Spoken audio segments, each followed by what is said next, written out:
शेख मौलाना मोहम्मद जर्जीस सिराजी अटावी हफ़िज़हुल्लाह अमीर सूबाई जमीयत अहले हदीस मग़रिब यूपी हैं। मैं उन्हें दावत ख़िताब देता हूँ कि वो आएँ और हम सामीन को अपने पुरमज़ ख़िताब से मुस्तफ़ीद करें।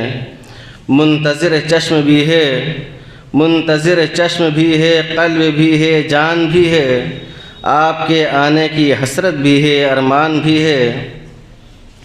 हमने बसद खुलूस पुकारा है आपको, हमने बसद खुलूस पुकारा है आपको, अब देखना है कितनी कशिश है खुलूस में।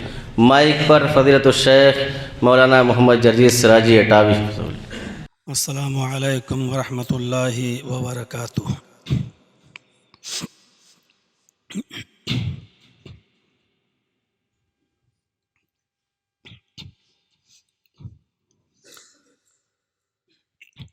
अल्हम्दुलिल्लाह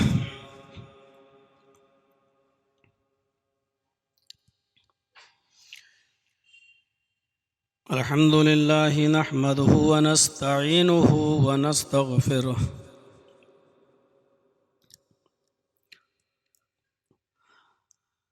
व नऊज़ु बिल्लाहि मिन शुरूरि अनफुसिना व मिन सय्यिआति अअमालिना।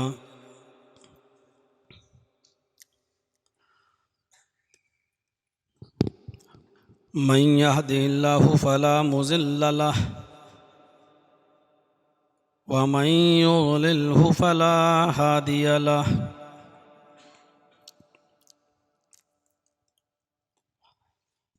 व अशहदु अल्ला इलाहा इल्लल्लाहु वहदहु ला शरीक लहु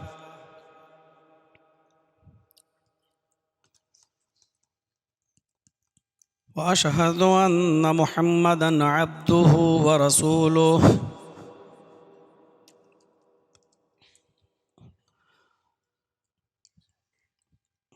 अम्मा बाद फ़इन्न खैरल हदीस किताबुल्लाह व खैरल हदी हदी मुहम्मदिन सल्लल्लाहु अलैहि वसल्लम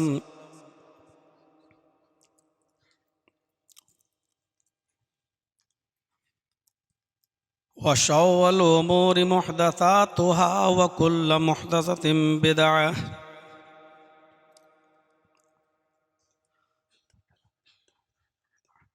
व कुल्लु बिदअतिन ज़लालह व कुल्लु ज़लालतिन फिन्नार।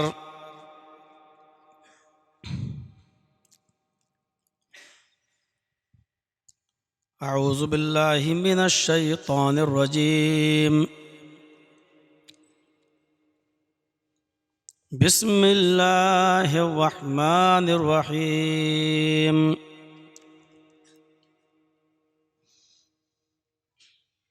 वला तहिनु वला तहज़नु व अंतुमुल अअलौना इन कुंतुम मुअमिनीन।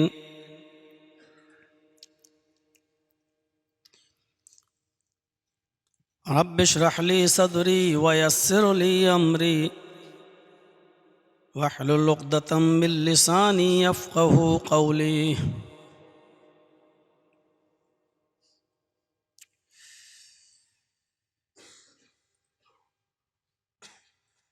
फ़ज़ीलतुश शेख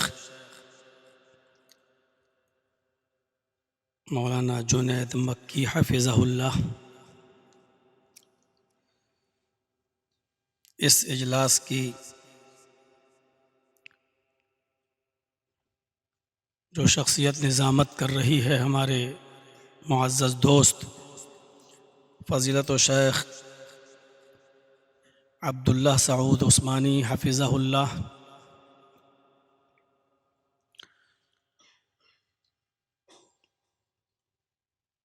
असअद मक्की हफ़िज़हुल्लाह, उनके रुफ़क़ा और इस मस्जिद में सर्दियों की इस रात में कुरान व हदीस की बातें सुनने के लिए आए हुए मुअज़्ज़ज़ सामईन हज़रात, पर्दा नशीन इस्लामी ख़वातीन, प्यारी माँ और बहनों, जमीयत शुब्बानुल मुस्लिमीन वक्तन फ़वक्तन इस किस्म के प्रोग्राम कराती रहती है, और जो भी आलिम आपकी इस बस्ती में आता है तो उनसे इसरार करके वक्त ले लिया जाता है, और कोई मौका ऐसा छोड़ा नहीं जाता कि लोग महरूम रह जाएं। कोशिश होती है कि आने वाले उलमा से कुछ न कुछ इस्तिफ़ादा किया जाए। मुझे भी 4 जनवरी को आना था, वक्त पहले से तय था। प्रोग्राम एक दर्स की शक्ल में यहाँ रखा गया। अल्लाह रब्बुल आलमीन से दुआ है कि इलाहुल आलमीन हमें और आपको इस किस्म के जो दुरूस हुआ करते हैं और उनमें जो किताब व सुन्नत की बातें होती हैं, अल्लाह रब्बुल आलमीन हमें उन पर अमल करने की तौफ़ीक़ अता फ़रमाए। ईमान की ताज़गी होती है,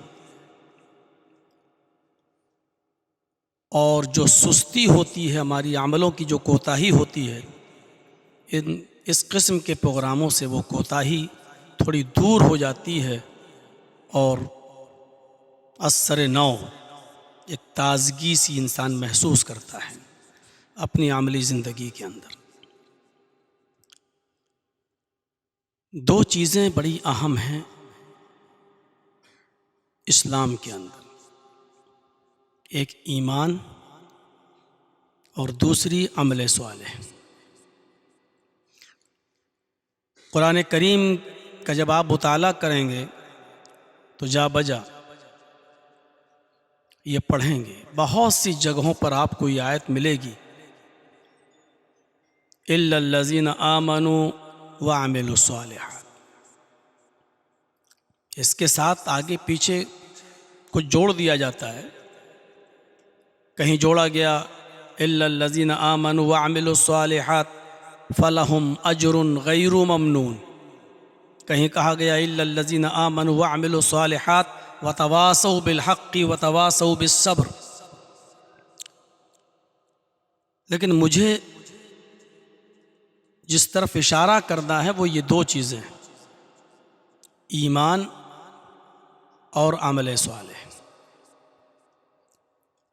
और इसकी वजह यह है कि अल्लाह रब्बुल आलमीन ने अहले ईमान को सरबुलंदी अता करने का वादा किया है, इज्जत देने का वादा किया है, लेकिन एक शर्त के साथ, वला तहिनु वला तहज़नु व अंतुमुल अअलौना इन कुंतुम मोमिनीन। मोमिनो, तुम गम न करो, वला तहज़नु, मायूस मत हो, तुम्हें घबराने की ज़रूरत नहीं है, गम करने की ज़रूरत नहीं है, तुम्हें मायूस होने की भी ज़रूरत नहीं है।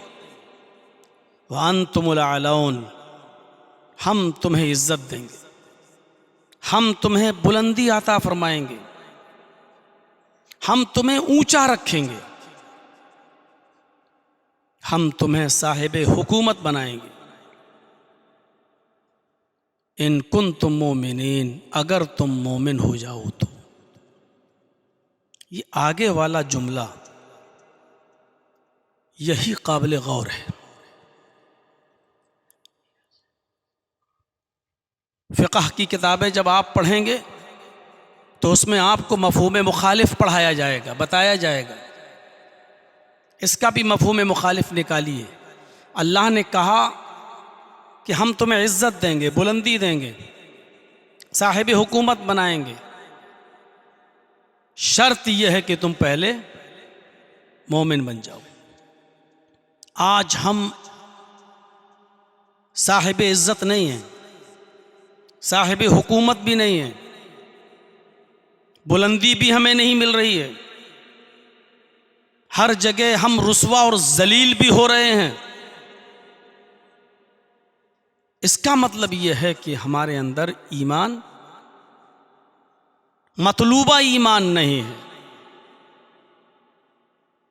दावा ईमान तो है हमारे पास, लेकिन जो ईमान मतलूब है, जो अल्लाह चाहता है, वो हमारे पास नहीं। दो चीज़ों की तरफ इशारा किया मैंने, ईमान और अमल स्वालिह। सिर्फ ईमान काफ़ी नहीं है, अमल स्वालिह ज़रूरी है। सिर्फ अमल स्वालिह ज़रूरी नहीं है, ईमान का साथ होना भी ज़रूरी है। मैंने शायद कभी मिसाल दी हो आपके इस इलाके में या नहीं, मुझे नहीं मालूम। ईमान और अमल स्वालिह का ताल्लुक़ बिल्कुल ऐसा है जैसे मोबाइल और सिम। आपके पास अगर मोबाइल है लेकिन सिम नहीं है तो 1 लाख का एप्पल का मोबाइल भी, आपका आईफोन भी बेकार है। आपके पास सिर्फ सिम है और उसमें बैलेंस 50,000 हो, 1 लाख हो, लेकिन वो सिम पड़ी है एक जगह, बैलेंस चाहे जितना हो उसके अंदर, लेकिन वो सिम भी बेकार है जब तक कि मोबाइल ना हो। जब मोबाइल बगैर सिम के बेकार है और सिम बगैर मोबाइल के बेकार है, इसी तरीके से ईमान का और अमल स्वालिह का ताल्लुक है। कितने गैर मुस्लिम, आप चले जाइए बॉम्बे, चले जाइए आप दिल्ली एम्स वगैरह में और टाटा मेमोरियल में बॉम्बे में, कितने गैर मुस्लिम लोग ऐसे हैं जो गरीबों की मदद करने के लिए चेक ले लेके दौड़ रहे हैं। आपको इतने रुपए की ज़रूरत है कैंसर के इलाज में, ये लीजिए। आपके ऑपरेशन में इतना खर्चा हो रहा है, आप गरीब आदमी हैं, ये लीजिए। फ्री इलाज करवा रहे हैं उनका, लेकिन उनका ये अमल और ये अच्छा काम बेकार है, इसलिए कि उनके पास ईमान नहीं। हमारे पास ईमान तो है, ईमान का दावा तो है, लेकिन मजबूरी यह है कि हमारे पास अमल नहीं। और सिर्फ ईमान का दावा कर लेने से हम मोमिन नहीं हो जाएंगे। ईमान एक मुआहिदा है, गौर से सुनिएगा इस मिसाल को। ईमान एक मुआहिदा है और अमले स्वालिह उस मुआहिदे का अमली नतीजा है। वो मुआहिदा आपका तभी माना जाएगा जब उस मुआहिदे के तहत आप अमल करेंगे। अमल नहीं तो माफ कीजिएगा, मुआहिदा चाहे जितना मजबूत हो, कोई आपको आपके मुआहिदे के मुताबिक आपको पूरी मजदूरी नहीं देगा। फर्ज कर लीजिए जर्जीस साहब एक मिस्त्री हैं, मकान की तामीर करते हैं, और आपने हमसे कहा कि साहब एक दीवार ये खड़ी करना है, कितना पैसा लेंगे? जर्जीस साहब ने कहा 1,000 रुपया पर डे। कितने दिन में आप ये दीवार खड़ी कर देंगे? का 5 दिन में आपकी ये दीवार मुकम्मल हो जाएगी। मैं सुबह 9 बजे आऊँगा और 5 बजे चला जाऊँगा, 5 दिन लगेंगे। आपने कहा ठीक है, 5 दिन में आप हमारी दीवार खड़ी कर दीजिए और 5 दिन के बाद आप हमसे 5,000 रुपया ले लीजिए। ये मुआहिदा तय हो गया। आपने एक मुआहिदा किया, हम 5,000 रुपये देंगे, उस मुआहिदे के मुताबिक हमने वादा किया, ठीक है हम 5 दिन आपके यहाँ काम करेंगे, सुबह 9 बजे आएंगे, 5 बजे जाएंगे और 5 दिन में आपकी दीवार खड़ी कर देंगे। जर्जीस साहब 5 दिन आपके पास आते ही नहीं हैं और 5 दिन के बाद 6ठे दिन पहुँचते हैं और आपसे कहते हैं कि मुझे मेरी मजदूरी दीजिए, आप दे देंगे? वो कहेगा साहब आपने धोखा दिया है, जब आपको आना ही नहीं था तो पहले बता देते, हम किसी और को रख लेते। नहीं साहब वो सब छोड़िए, आपने वादा किया था कि मैं 5,000 रुपये दूंगा, आप दीजिए। वो शख्स या आप क्या कहेंगे, जर्जी साहब पागल हैं क्या, किसी पागल खाने में आपका इलाज कराया जाए? 5,000 रुपये देने का वादा मैंने उस वक्त किया था जब आप 5 दिन यहां काम करेंगे और मेरी दीवार बनाएंगे। आपने दीवारी खड़ी नहीं की, 5 दिन काम ही नहीं किया, फिर हम आपको मजदूरी कैसे दें? जर्जी साहब जिद कर रहे हैं, नहीं साहब काम किया हो या ना किया हो, लेकिन मैंने इकरार तो किया था कि काम करेंगे। मैं इसका इनकार तो नहीं कर रहा हूं ना, मैं कह तो रहा हूं कि मैंने इकरार किया था कि काम करूंगा, नहीं किया तो क्या हुआ, मैं इनकार नहीं कर रहा हूं। लिहाजा इस इकरार के बदले में हमें मजदूरी दे दीजिए।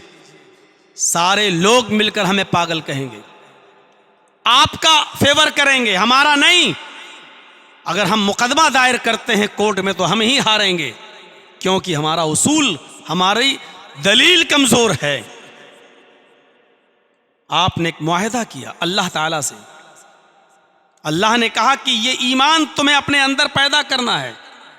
आपने कहा कि ठीक है, हम इसके बदले नमाज पढ़ेंगे, रोजा रखेंगे, हज करेंगे, ज़कात देंगे, भी एक मुआहिदा तय हो चुका। अल्लाह ने कहा ये काम करोगे तो बदले में हम तुम्हें जन्नत देंगे।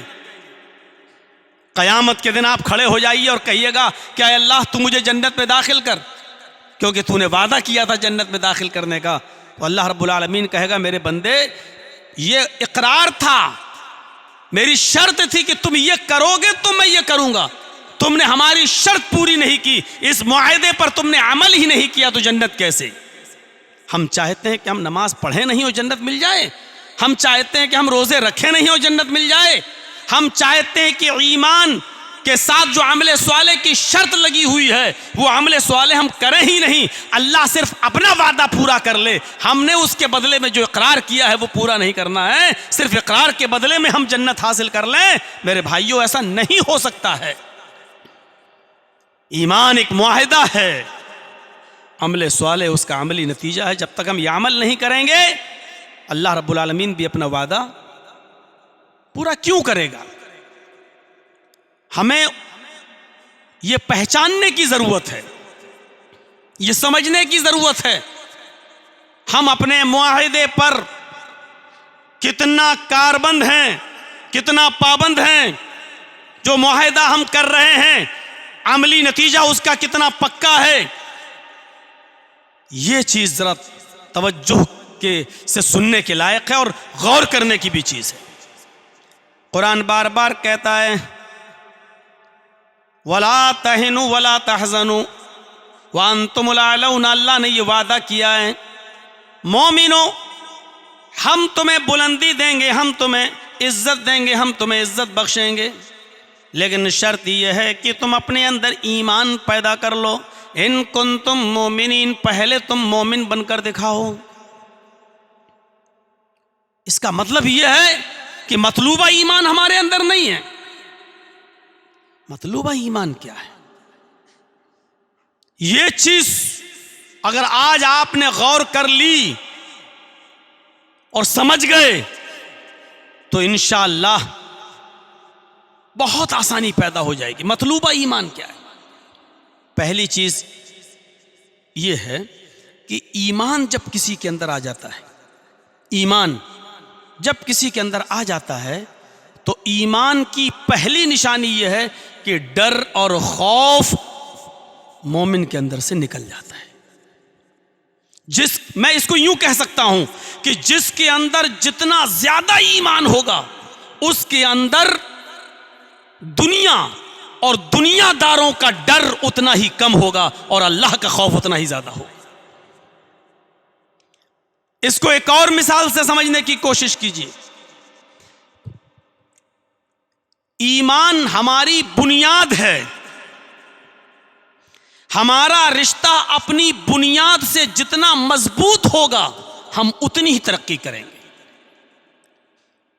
योशिकुल उममु अन तदा अलैकुम कमा तदा अलकलतु अला क़िसतिहा।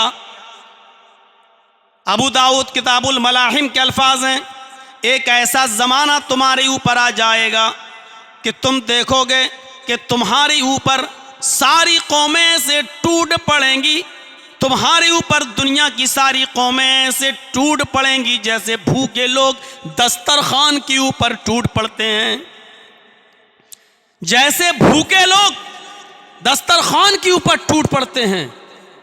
क़ाल क़ाइलुन, एक कहने वाले ने कहा, वमिन क़िल्लतिन नहनु यौमइज़िन, आय अल्लाह के नबी सल्लल्लाहु अलैहि वसल्लम, क्या उस दिन हम तादाद में कम होंगे?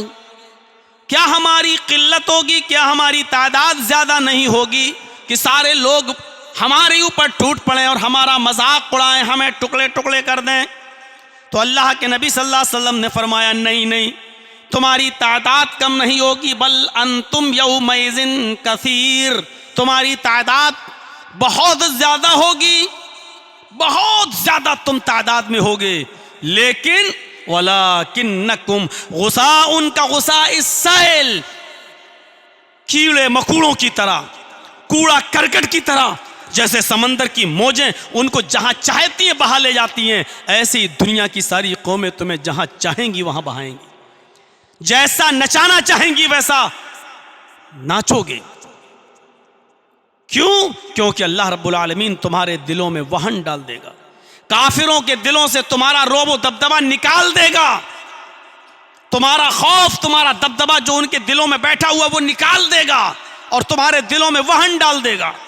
आज देख लीजिए, कल तक हमारे मोहल्ले में कोई बजती हुई बैंड बाजे के साथ बारात नहीं गुजरती थी। 60-70 साल पहले का जमाना देख लो, लोग कहते थे नहीं मुसलमानों का मोहल्ला है, इनको गानों से नफरत है, नहीं बंद कर दो। लेकिन आज यह हाल है कि हमारी मस्जिदों में खुतबे हो रहे होते और नमाजें हो रही होती तब भी नहीं रुकती हैं। क्यों? जब हमने खुद उनसे इश्क लड़ाना शुरू कर दिया, मौसीकी से और गाने बजाने से, जब टीवी और उसके अंदर आने वाले गिना से हम लुत्फानंदोज होने लगे, तो अल्लाह रब्बुल आलमीन ने रोब व दबदबा हमारा निकाल दिया उनके दिलों से, उनके दिलों से। इसलिए फरमाया कि अल्लाह तुम्हारे दिलों में वहन, कमज़ोरी डाल देगा। फिर साहबा ने पूछा कमज़ोरी क्या है? तो आपने फरमाया हुब्बुद दुनिया व कराहियतुल मौत, अल्लाह दुनिया की मोहब्बत और मौत की नापसंदीदगी तुम्हारे दिलों में डाल देगा। ये सूरत हाल है हमारी। जो चीज़ पुरानी होती जाती है वो हमारी तरफ से रिजेक्ट होती जाती है। घड़ी पुरानी होती है हम उसको रिजेक्ट कर देते हैं, माइक पुराना होता है रिजेक्ट कर देते हैं, कपड़ा पुराना होता जाता है हम उसको रिजेक्ट करते जाते हैं। लेकिन दुनिया में ऐसी क्या चीज़ है, ये जितनी ज़्यादा आगे बढ़ती जा रही है, जितनी बूढ़ी होती जा रही है, जितना एक एक साल 2-2 साल आगे की तरफ बढ़ती जा रही है, इस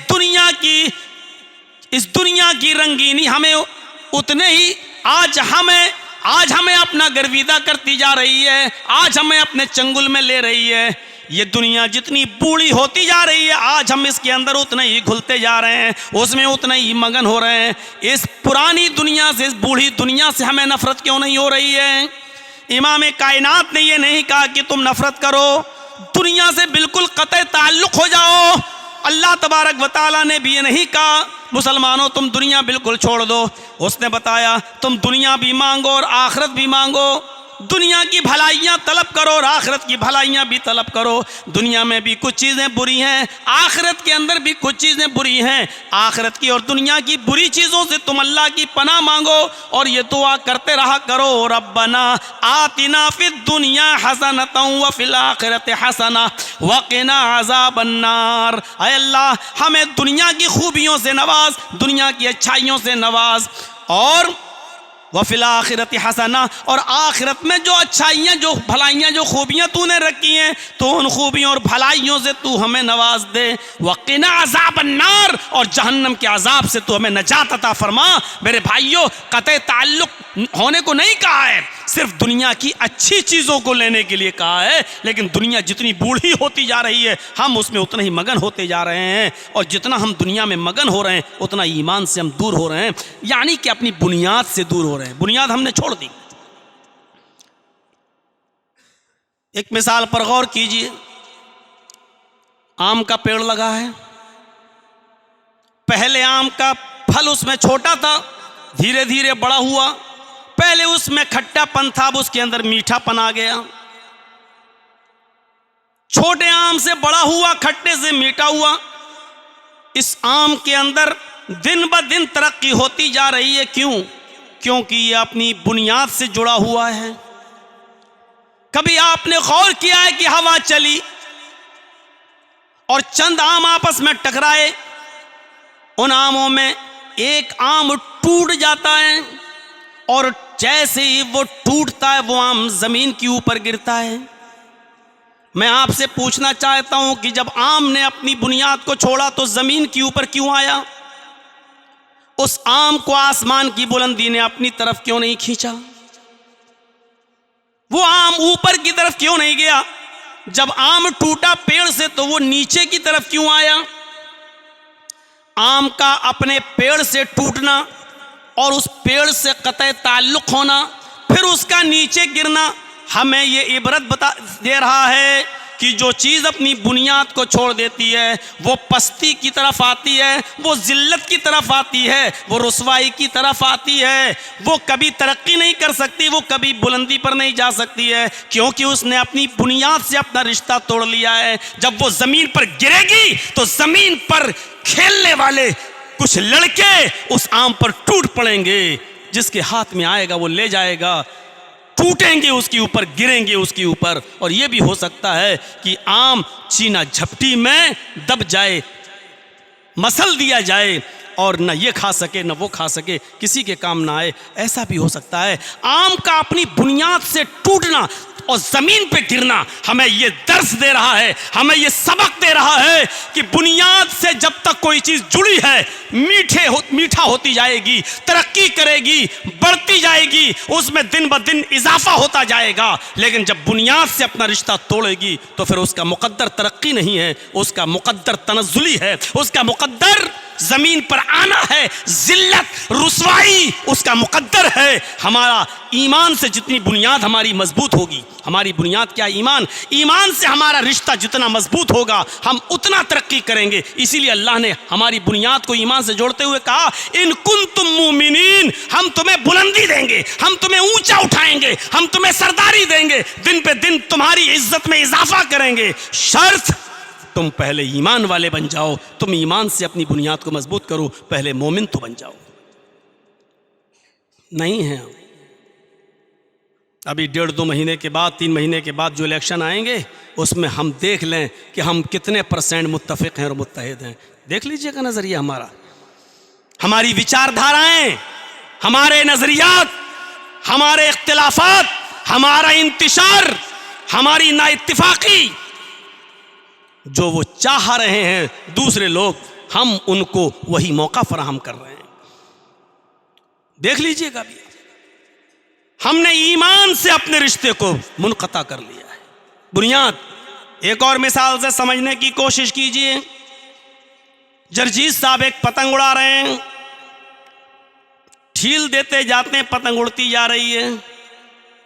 वो पतंग काफी बुलंदी पर है, जैसे जैसे डोर को ढील देते जा रहे हैं, पतंग ऊपर ही जा रही है। वो पतंग ऊपर क्यों जा रही है? वो पतंग नीचे क्यों नहीं आ रही है? क्योंकि वो अपनी बुनियाद से जुड़ी हुई है, वो अपनी बुनियाद से रिश्ता हमवार की हुई है। हम छोड़ रहे हैं, खींचते हैं फिर छोड़ते हैं, ऊपर जा रही है। लेकिन दूसरी पतंग वाला पतंग उड़ाता है और दूसरा आदमी अपनी पतंग को मेरे पतंग के पास लाता है, पेश लड़ते हैं, आपस में दोनों पतंगें टकराती हैं और उस पतंग ने हमारी पतंग की डोर को काट दिया। अब जब पतंग कटती है हमारी डोर से तो फिर वो पतंग ऊपर क्यों नहीं जाती, जबकि वो ऊपर ही है, काफी ऊपर है, हवा भी चल रही है। फिर हवा उस पतंग को और ऊपर क्यों नहीं ले जा रही है? फिर वो पतंग हिचकोले खाते हुए, जंपिंग करते हुए, कुलामंडियां खाते हुए, करवटें बदलते हुए वो पतंग नीचे की तरफ आ रही है और नीचे औबाश और छिछोरे लड़के उस पतंग के ऊपर टूट पड़ते हैं और टुकड़े टुकड़े कर देते हैं। क्यों? उस पतंग ने, हवा ने उस पतंग को ऊपर क्यों नहीं उड़ाया?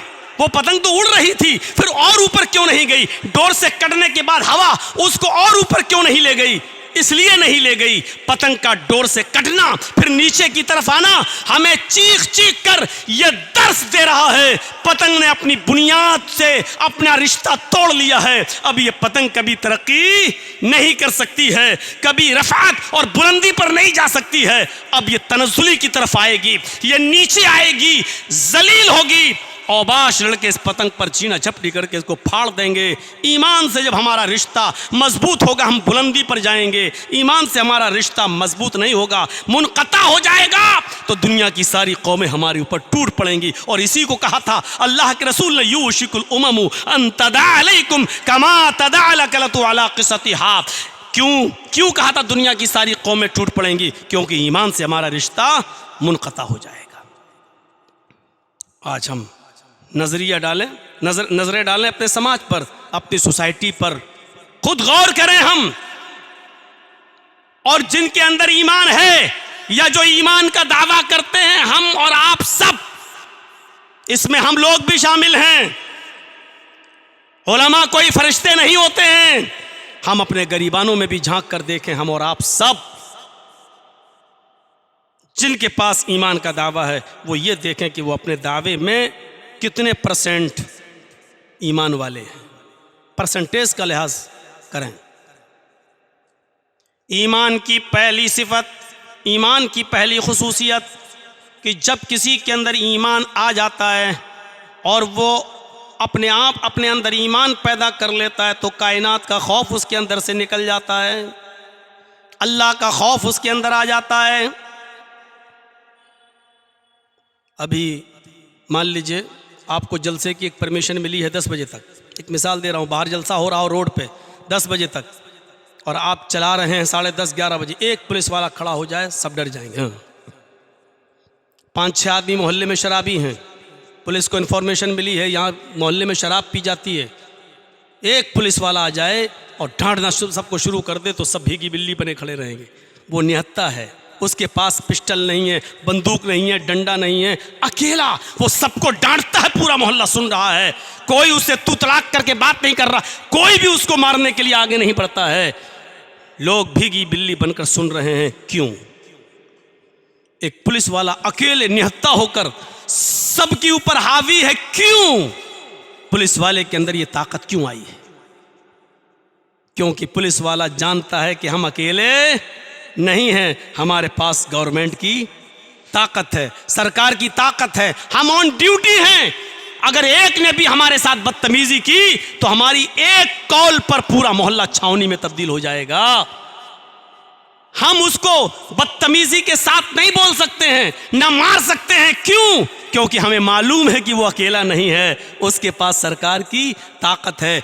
एक अकेला पुलिस वाला जब सब पर हावी, क्योंकि गवर्नमेंट की ताकत, हम एक पुलिस वाले से डरे हुए क्योंकि हम जानते हैं कि उसके पास गवर्नमेंट की ताकत। एक मोमिन जब उसके अंदर सच में ईमान पैदा हो जाता है, हकीकत में जब ईमान उसके अंदर आ जाता है, तो मेरे भाइयों रब्बे काबा की कसम, फिर वो अपने आप को अकेला महसूस नहीं करता, फिर वो अपने आप को तन्हा महसूस नहीं करता।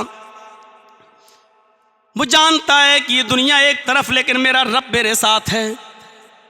उसके अंदर सिर्फ अल्लाह का खौफ होता है, किसी और का नहीं। क्या आपने मुसलमानों की वो तारीख पढ़ी है कि जब उन्होंने सारे इलाकों में इस्लाम और ईमान का झंडा लहरा दिया, मुहम्मदुर रसूलुल्लाह का झंडा लहराते हुए ये मुसलमान जब अफ्रीका में दाखिल होते हैं, जब अफ्रीका में दाखिल होते हैं तो इन नौजवानों का सरदार, इन नौजवानों का कमांडर इन चीफ उक़बा इब्न नाफ़े है। जब वो अफ्रीका के एक साहिल पर एक समंदर के पास पहुंचता है तो क्या देखता है कि सामने समंदर है, नमाज का वक्त हो जाता है। आइए नौजवानों, इस ईमान से अपनी बुनियाद को मजबूत कीजिए, अपने रिश्ते को मजबूत कीजिए। समंदर के पानी से वज़ू बनाता है और उसी जगह अपने फौजियों को और अपने सिपाहियों को नमाज पढ़ाता है। नमाज पढ़ाने के बाद वो मुक्तदियों की तरफ चेहरा करता है, सामने देखता है कि इस्लाम का झंडा लहरा रहा है, दाएं देखता है इस्लाम, बाएं देखता है तो मोहम्मद रसूलुल्लाह का परचम। फिर वो समंदर की तरफ चेहरा करता है, वहां समंदर ही समंदर, समंदर के अंदर तुग़यानी है, समंदर की लहरें, समंदर का पानी जोश मार रहा है, उसके अंदर तुग़यानी आई हुई है। उक़बा इब्ने नाफ़े के साथ ही समंदर की उठती हुई लंबी लंबी मौजों लहरों को देखते हैं, लेकिन उक़बा इब्ने नाफ़े कहता है इलाहुल आलमीन, मेरे दाएं तरफ इस्लाम, मेरे बाएं तरफ इस्लाम, मेरे सामने भी इस्लाम, पीठ के पीछे समंदर। इलाहुल आलमीन, मैंने दाएं देखा, बाएं देखा, सामने देखा, हर जगह इस्लाम ही इस्लाम है। यानी कोई चप्पा मैंने बाकी नहीं छोड़ा जहां इस्लाम का परचम न लहरा दिया हो। अब सामने समंदर आ गया है, मेरी पीठ के पीछे समंदर है, समंदर के अंदर लहरें बहुत ऊंची ऊंची उठ रही हैं, लेकिन आय अल्लाह मुझे इन लहरों की परवाह नहीं है। ईमान देखिए, आय अल्लाह मुझे इन लहरों की कोई परवाह नहीं है। तेरे इज्जतों किबरियाई की कसम खा के कहता हूं, अगर मुझे यह मालूम हो जाए इस समंदर को पार करने के बाद भी कोई बस्ती रहती है, वहां तेरी कोई मखलूक जिंदा है, वहां तेरे बंदे आबाद हैं, तो तेरी इज्जत की कसम खा के कहता हूं मैं अपने सिपाहियों और अपने घोड़ों को इन समंदरों के अंदर डाल दूंगा और उस वक्त तक रुकने का नाम नहीं लूंगा जब तक कि उस बस्ती में भी जनाब मोहम्मद रसूलुल्लाह का परचम न लहरा दूं।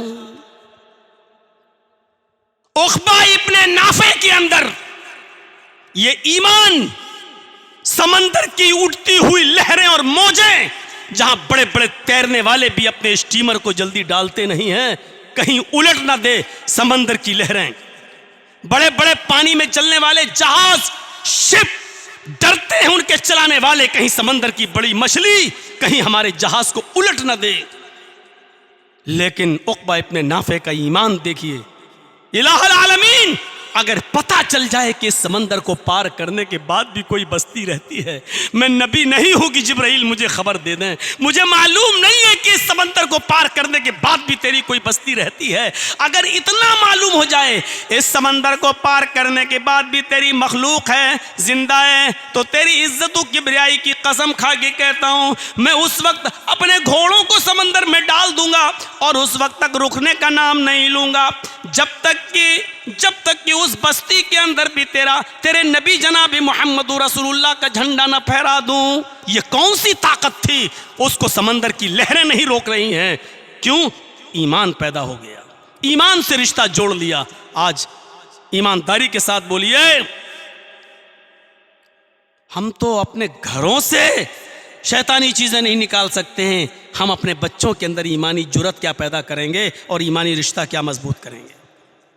जायजा लो, मैं नहीं कह रहा हूं, मुझे मालूम है कि 1 घंटा 1.5 घंटा बोलने के बाद हमारी सुबह रविश क्या होगी, हमें मालूम है। खत का मजमू भाप लेता हूं लिफाफा देखकर, मालूम है इस तकरीर का 2% भी अमल नहीं होगा। हम अपना कभी जायजा लिए, कभी हिसाब लिए? हिसाब हमेशा जिंदा लेते हैं, मुर्दे नहीं। हिसाब लेना सीखो, जिंदा हो तो हिसाब लो, अपना लो, अपने बच्चों का लो, अपनी बीवी का लो, अपने समाज का लो। हिसाब जिंदे लेते हैं, मुर्दा नहीं। कभी आपने हिसाब लिया? मुसलमानों की तादाद इस हिंदुस्तान में, दुनिया छोड़ दीजिए, भारत में कितनी है? 35 करोड़। छोड़िए, हम सरकारी रुदात के मुताबिक बताते हैं 30 करोड़। कितने? 30 करोड़। वोटर लिस्ट के एतबार से 25 करोड़। जो 18 साल से नीचे हैं उनको भी जोड़िए, टोटल जोड़िए तो 30 करोड़। मदरसे कितने हैं पूरे हिंदुस्तान के अंदर? 3 लाख से 4 लाख के बीच में। मस्जिदें कितनी है पूरे हिंदुस्तान के अंदर? 5 लाख और 6 लाख के बीच में। कभी आपने सोचा है? मस्जिदें 5 से 6 लाख, मदरसे 3 से 4 लाख के बीच में, मुसलमानों की तादाद 30 करोड़। 30 करोड़। और इन मदरसों से फारिग होने वाले उलमा की तादाद तकरीबन 50 लाख। फिर से सुनिए, मुसलमानों की तादाद तकरीबन 30 करोड़, उलमा तकरीबन 50 लाख, मदरसे तकरीबन 3 लाख, मस्जिदें तकरीबन 5 लाख। और इन तमाम चीजों के बाद फिर अपनी मस्जिदों का हिसाब लीजिए। इन 30 करोड़ मुसलमानों में नमाजी ओनली 2%, सिर्फ 2% मुसलमान नमाज। 98% मुसलमान कहां है?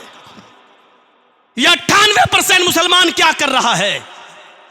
हमें बुलंदी मिले तो कहां से मिले, सुर्ख रूह हो तो कहां से हो, इज्जत हमारी कदम बोसी करे तो कहां से करे, रब की मदद हमारे पास आए तो कहां से आए कि 50 लाख उलमा के होते हुए, 30 करोड़ मुसलमानों की तादाद होते हुए, 3 लाख मदरसों के होते हुए, 5 लाख मस्जिदों के होते हुए नमाजियों की तादाद सिर्फ 2%। जुमे के अंदर ये नमाजी बढ़ जाते हैं 5%, रमजान में नमाजियों की तादाद हो जाती है 10%, ईद और बकरीद में ये थोड़ी सी बढ़कर 20% पे पहुंच जाती है। ईद और बकरीद के दिन भी 80% मुसलमान गायब। मुझे बताइए हिसाब कितना आपने मुहासिबा किया? आप एक जिंदा कौम हो और हिसाब जिंदों से लिया जाता है, मुर्दों से नहीं। मैं नहीं कहता हूं कि गुस्सा नहीं आना चाहिए। जो कहते हैं गुस्सा हराम है वो खुद सोचें कि उनके पास क्या दलील है। मैं तो ये जानता हूं कि हजरत उमर को भी गुस्सा आता था। मैंने तो पढ़ा है कि अल्लाह के रसूल सल्लल्लाहु अलैहि वसल्लम को भी गुस्सा जब आता था तो कभी कभी इतना कि ऐसा लगता था जैसे अनार का जूस किसी ने नबी अकरम की आंखों में डाल दिया। सुर्ख डोरे गुस्से में नबी की आंखों में दिखाई देते थे। गुस्सा जिंदों को आता है, मुर्दों को नहीं। मैं फिर कह रहा हूं कि गुस्सा जिंदों को आता है, मुर्दों को नहीं। लेकिन नबी को गुस्सा कभी नाजायज बात पर नहीं आया, जायज बात पर गुस्सा आना चाहिए। आपको गुस्सा आने का हक है जब आप देखें कि फजर की नमाज में हमारा बेटा मस्जिद में क्यों नहीं दिखाई दिया। आपको गुस्सा आना चाहिए। आपको गुस्सा आना चाहिए कि 12 बजे तक आपका बेटा मोबाइल चला रहा है, एंड्रॉइड क्या कर रहा है। आपको गुस्सा आना चाहिए। आपकी बेटी रात के 1 बजे तक एंड्रॉइड मोबाइल चला रही है, गुस्सा आना चाहिए। अजान का वक्त है, आपकी औलाद मस्जिद में नमाज पढ़ने नहीं जा रही है जबकि सब 10 साल से बड़े हैं, गुस्सा आना चाहिए। यह जायज मौका है गुस्सा आने का। यहां हमारा गुस्सा क्यों नहीं आता? कभी हिसाब लिया अपना? कभी हिसाब लिया? आपने पूछा अपनी बीवी से, 4 घंटे तुम गायब रही, 1 घंटे का काम था तुम्हारा, ये 3 घंटे तुमने कहां लगाए? कभी हिसाब लिया आपने? कभी पूछा अपनी बच्चियों से, कॉलेज और स्कूल जाती हो, 12 बजे छुट्टी होती है, आज 2 बजे तुम घर पे कैसे लौटी हो? जहां गुस्सा आना चाहिए वहां गुस्सा हमें नहीं आ रहा है, जहां नहीं आना चाहिए वहां हमें गुस्सा आता है। अच्छा, जब मैं वक्त पे पहुंच गया था तो तूने इसको खड़ा कैसे कर दिया नमाज पढ़ने के लिए? यहां हमें गुस्सा आ रहा है। मेरी मस्जिद बन चुकी है, तुमने अपनी मस्जिद मेरे मस्जिद के बगल में क्यों बना दी? मेरी दुकान खुली है, तुमने अपनी दुकान क्यों खोल दी? आज गुस्सा हमें इस बात पे आ रहा है। कभी अपना मुहासिबा किया है? आए है, हिसाब जिंदों से लिया जाता है, मुर्दों से नहीं। और हिसाब जब हमसे लिया जाए तो बुरा नहीं मानना चाहिए। हजरत उमर फारूक का वाक़या याद करो, जब मिंबर पे खड़े हुए और खुतबा देना जैसे शुरू किया, एक नौजवान उठा, उमर अमीरुल मोमिनीन खुतबा नहीं देने दूंगा। कहा क्या हुआ? कहा पहले हिसाब दो कि ये नई कमीज तुम्हारे जिस्म पर कहां से आई। हजरत उमर फारूक ने कहा अब्दुल्ला मेरी तरफ से जवाब पेश करो। तारीख़ खतीब पढ़िए, खतीब बगदादी की। हजरत अब्दुल्ला जवाब देते हैं कि बैतुल माल में जो चादरें आई थी सबको एक एक चादर बंटना थी, तकसीम होना थी, सबको एक एक चादर दी गई। मेरे बाप को भी एक चादर मिली, उसी चादर की उन्होंने कमीज बना ली। हजरत उमर ने कहा नौजवान क्या मुतमईन हो गए हो? जिसको बात बात पे गुस्सा आता हो, इतना बड़ा हिसाब, अमीरुल मोमिनीन का हिसाब, वो भी मिंबर पर कदम रखने के बाद सबके सामने, लेकिन गुस्सा नहीं आ रहा। मुतमईन हुए? उसने कहा नहीं, अब तो और ज्यादा डाउट हो गया। कहा अल्लाह की कसम उस वक्त तक खुतबा नहीं दूंगा जब तक तुम्हारा शक दूर नहीं कर देता। क्या डाउट? कहा अमीरुल मोमिनीन, मुझे भी तो एक कुर्ता मिला था, मेरा कुर्ता, मुझे भी तो एक चादर मिली, मेरा कुर्ता तो मना नहीं, आप हमसे डबल लंबाई में, चौड़ाई में, मोटाई में आपकी कमीज कैसे बन गई? कहा अब्दुल्ला जवाब दो। अमीरुल मोमिनीन के साहिबजादे अब्दुल्ला उठते हैं और कहते हैं कि नौजवान, मेरा बाप जब भी उठता था, बैठता था, चलता था तो उसके जिस्म पर जो कपड़ा था उसमें 12-12 पैबंद लगे हुए थे, जोड़ लगे हुए थे। मुझे बुरा लगता था। एक एक चादर सबको मिली थी, मेरे बाप को भी चादर मिली थी, एक चादर मुझे भी मिली थी, मेरा भी हक था। मैंने अपने बाप की इस बुरी हालत को देखा कि पैबंद लगा हुआ कपड़ा पहनते हैं, तो मैंने अपनी चादर भी अपने बाप को दे दी। अपनी और मेरी दोनों चादरें मिलाकर मेरे बाप ने कमीज बना ली। उस नौजवान ने कहा अमीरुल मोमिनीन, अब आप खुतबा दीजिए, मैं मुतमईन हो गया। हिसाब जिंदों से लिया जाता है, मुर्दों से नहीं। आप अपने बच्चों का हिसाब नहीं ले सकते हो, अपनी बीवी का हिसाब नहीं ले सकते हो, अपनी बेटी का हिसाब नहीं ले सकते हो, अपने समाज का हिसाब नहीं ले सकते हो। वो उक़बा इब्न नाफे तो सारी बस्ती में इस्लाम का झंडा लहराना चाहता था, हम अपने घरों में भी इस्लाम नाफिज नहीं कर सकते। फिर कहते हैं कि पता नहीं क्या हो रहा है, हमारी मदद नहीं आती। 2% नमाजी, और हम सोच रहे हैं कि अल्लाह की तरफ से मदद आए। तसव्वुर करिए हम कहां हैं। 50 लाख उलमा, 3 लाख मदरसे, 5 लाख मस्जिदें और नमाजी 2%। मुहासिबा करिए और अपने आप को देखिए हम खड़े कहां हैं। वही तारिक इब्न ज़ियाद है,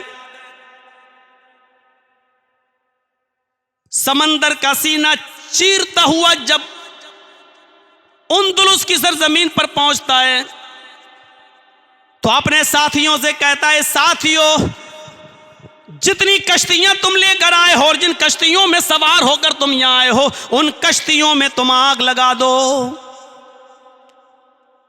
तारिक इब्न ज़ियाद के साथी चीख पड़े, ये क्या हो गया है?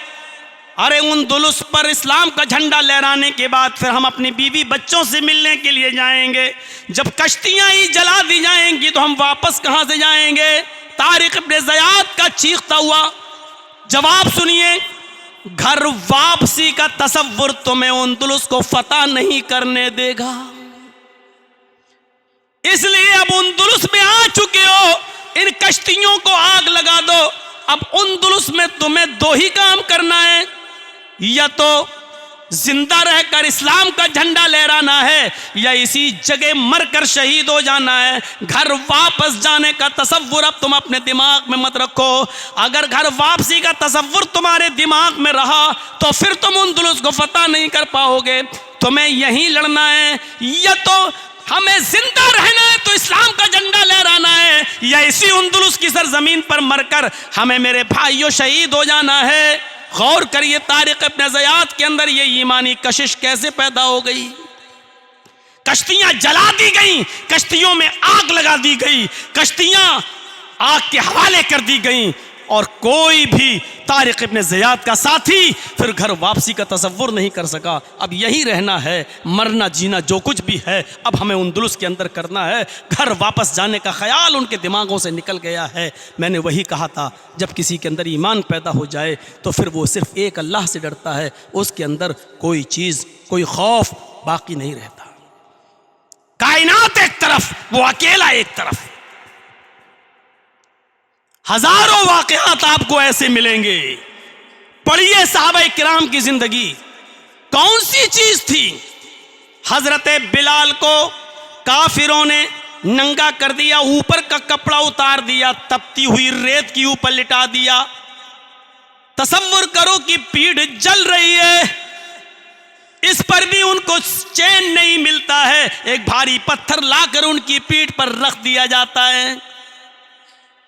पूछा है बिलाल, कहो अब क्या कहते हो? अब तो शायद तुम्हारे दिल से भी ईमान का तसव्वुर निकल गया होगा। बिलाल अपने सामने उन काफिरों को खड़ा देख रहे हैं, लेकिन ईमान की ताकत जब उनके अंदर पैदा होती है तो उनकी जबान से जो जुमला निकलता है वो ये है, अहद अहद अहद, अल्लाह एक है, अल्लाह एक है। तुम जितना ज्यादा मुझे सताओगे मेरी जबान से हो अल्लाहु अहद उतना ही ज्यादा निकलेगा। ये कौन सा ईमान था, ये कौन सी ईमान की ताकत थी कि चारों तरफ काफिर खड़े हैं, सख्त से सख्त तकलीफ देना चाहते हैं, लेकिन बिलाल उन तकलीफों का सामना करता चला जा रहा है और कह रहा अहद अहद अहद, अल्लाह एक है, अल्लाह एक है। हम इस बिलाल रज़ी अल्लाह ताला अन्हु के इस ईमानी वाक़े को अपने जहन में रखकर तसव्वुर करें, हम कितने % ईमान वाले हैं। सोचिए, मोमिन तो शायद हम अपने आप को कह नहीं सकते, लेकिन परसेंटेज के लिहाज से जोड़िए कितने % हम मोमिन हैं। ईमान का एक तसव्वुर करना चाहते हैं तो आइए चलिए, इब्राहीम अलैहिस्सलाम को हुक्म होता है हाजरा और शीर ख्वार दूध पीते बच्चे इस्माइल को बियाबान जंगल में छोड़ के आ जाओ। आज तो आप अपनी 4 व्हीलर लेकर बंगाल तक का सफर कर सकते हो, कोई दिक्कत नहीं है। सुनसान इलाके से भी निकल सकते हो, कोई दिक्कत नहीं है। तसव्वुर करो उस जमाने का। अबुल कलाम आजाद की तहकीक के मुताबिक कोई तकरीबन 5,500 साल पुराना इस मंजर को। इब्राहीम अलैहिस्सलाम अपनी बीवी हाजरा को जिस बियाबान जंगल में छोड़ते हैं, जिसको मिना की वादी कहा जाता है, उस वक्त तक उनको मालूम नहीं है कि मुझे यहां छोड़कर ये चले जाएंगे। हाजरा को वहां छोड़ते हैं, इस्माइल को वहां छोड़ते हैं। हाजरा के पास सिर्फ थोड़ा सा सत्तू है और थोड़ा सा पानी है। अपनी बीवी हाजरा को उस वादी में छोड़ते हैं और वहीं इस्माइल को और चलने लगते हैं। तसव्वुर देखना, भी ईमान का तसव्वुर दिखाते हैं और ईमान के साथ बुनियाद दिखलाते हैं आपको। चलने लगते हैं। हाजरा ने आवाज दी, इब्राहीम मुझे कहां छोड़कर जा रहे हो? इधर कहां? कोई जवाब नहीं। हाजरा ने दाएं बाएं देखा, दरख्त तो नजर आ रहे हैं लेकिन दरख्तों पर कोई परिंदा भी नहीं बैठा। परिंदे भी ऐसे दरख्तों पर घोंसले बनाते हैं जहां आसपास पानी मिल जाए, दूर दूर तक पानी का पता नहीं, इसलिए परिंदों के भी घोंसले दरख्तों पर नहीं। एक भी परिंदा उस जंगल में नजर नहीं आ रहा, एक भी परिंदा। इब्राहीम मुझे छोड़ के कहां जा रहे हो? इन दरख्तों पर तो एक परिंदा भी नजर नहीं आता। इब्राहीम अलैहिस्सलाम के पास कोई जवाब नहीं। चले चले आ रहे हैं।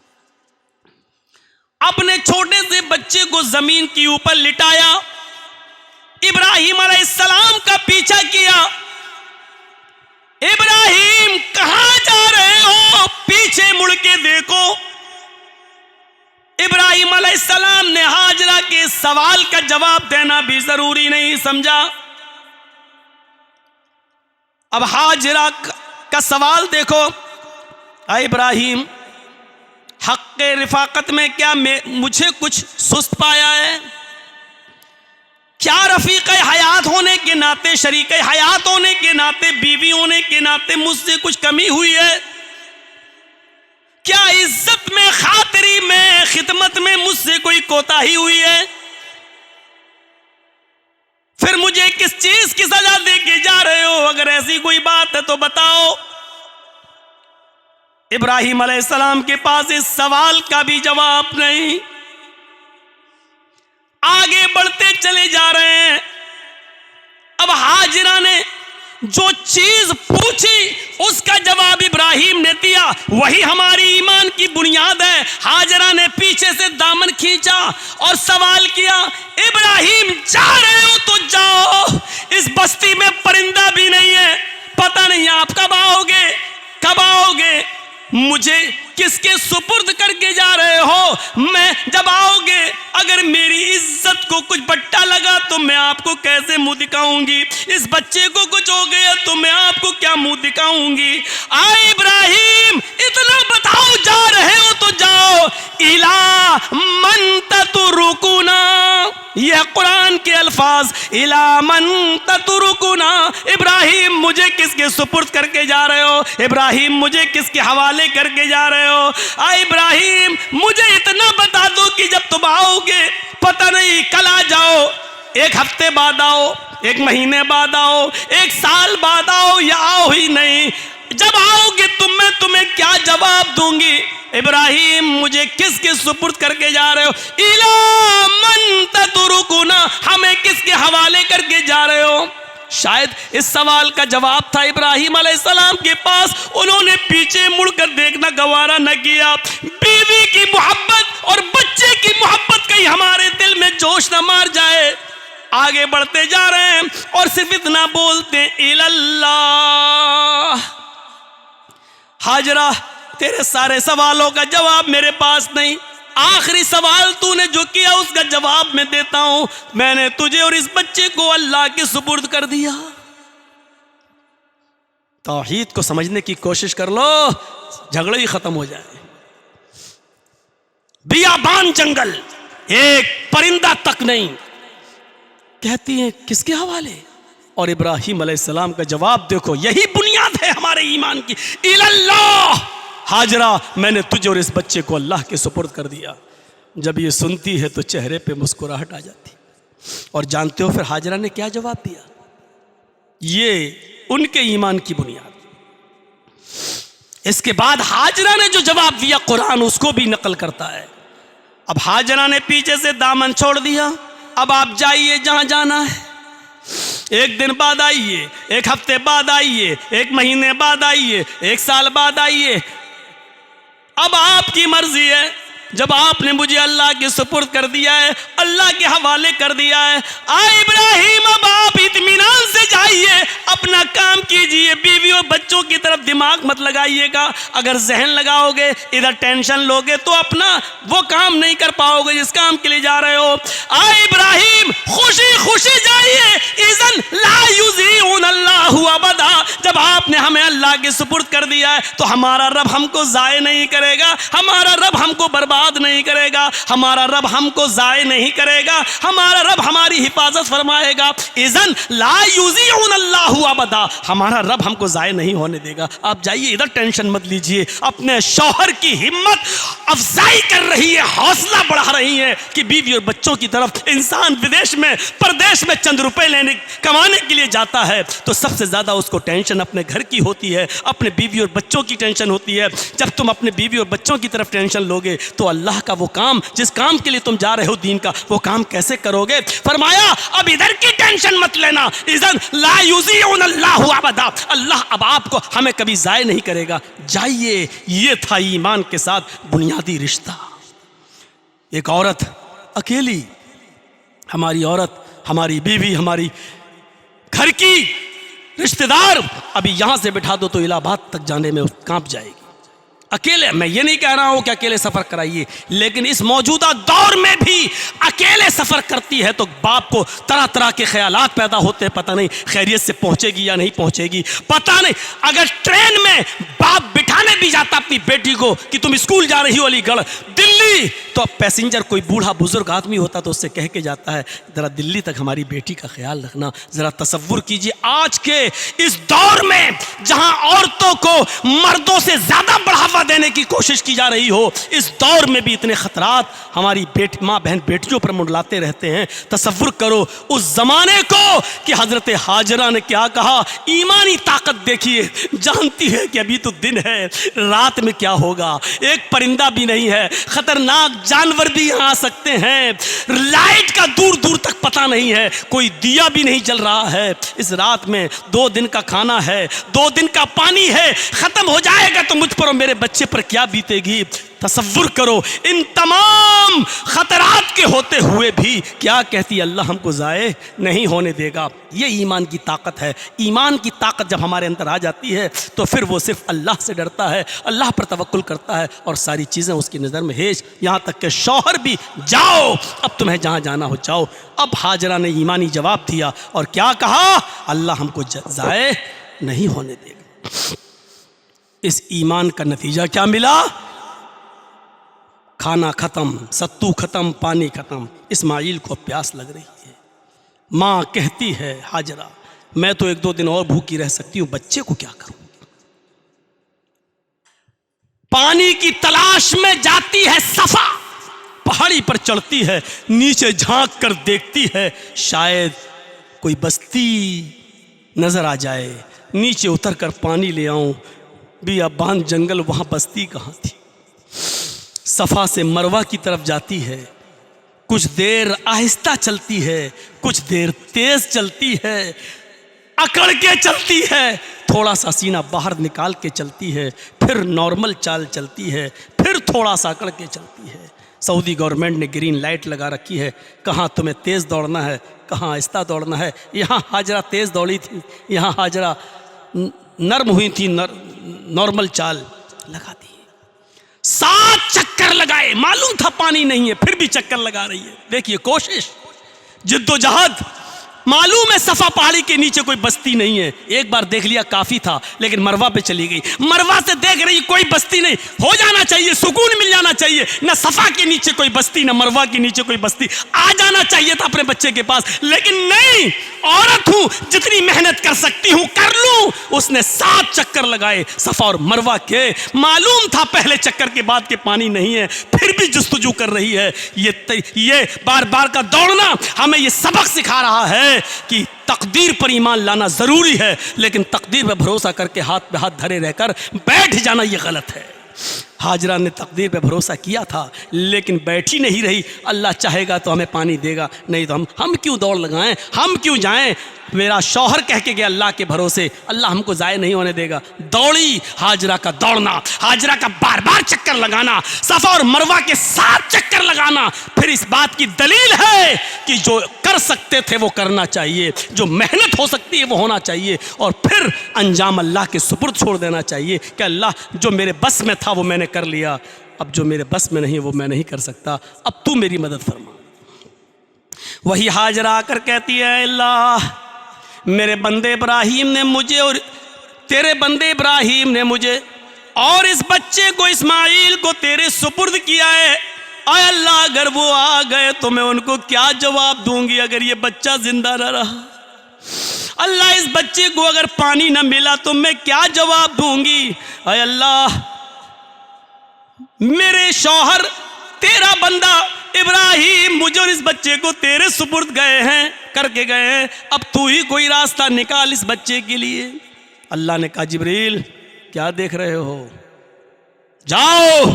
इस्माइल अलैहिस्सलाम जहाँ एड़ियाँ रगड़ रहे थे, जिब्राइल ने वहीं पर मारा और पानी का चश्मा जारी हो गया।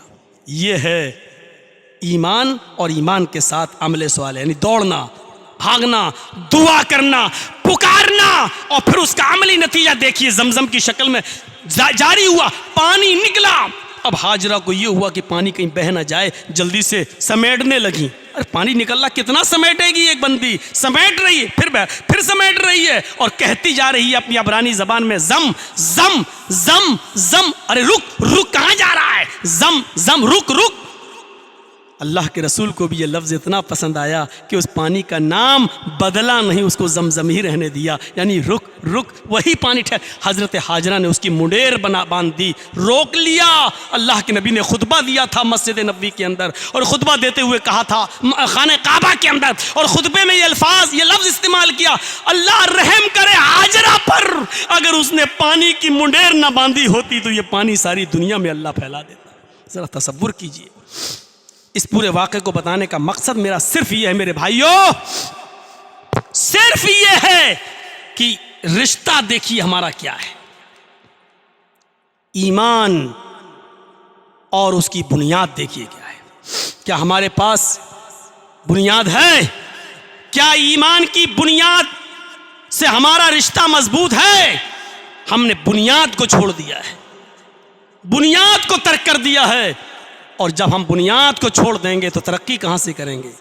तनज़्ज़ुली आएगी हमारे अंदर, तनज़्ज़ुली आएगी हमारे अंदर।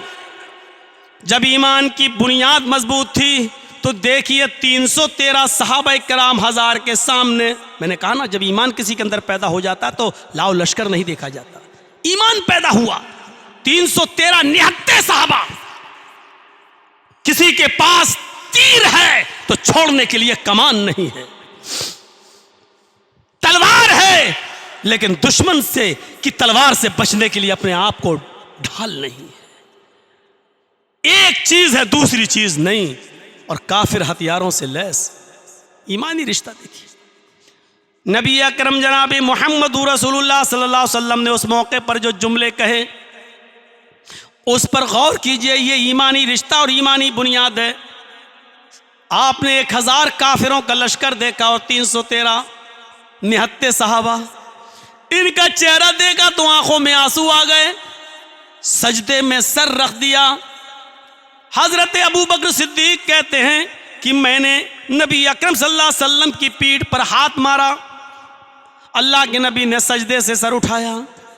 तो मैंने इतना रोते हुए अल्लाह के नबी को, अपने हबीब को अपनी पूरी जिंदगी में कभी नहीं देखा जितना मैंने बद्र के दिन देखा है।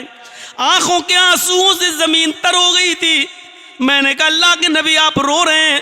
फरमाया अबू बकर ये 313 ये 1000 ये निहत्ते वो हथियारों से लैस। फिर उसके बाद अबू बकर सिद्दीक का बयान है कि अल्लाह के नबी ने नजरें आसमान की तरफ उठाई और ये जुमले अदा कहे। ये रिश्ता देखिए ईमान का, ईमान की बुनियाद देखिए। अल्लाहुम्मा ला तुहलिक हाज़िल असाबा इन तहलिक हाज़िल असाबा लन तुअबद बअदल यौम। ऐ अल्लाह इस मुट्ठी भर जमात को, यही पक्के सच्चे मोमिन है, यही पक्के सच्चे मोमिन है, इस मुट्ठी भर जमात को हलाक मत करना, इनको आज मिटने मत देना। हथियारों से लैस नहीं है, निहत्ते हैं लेकिन इनको मिटने मत देना।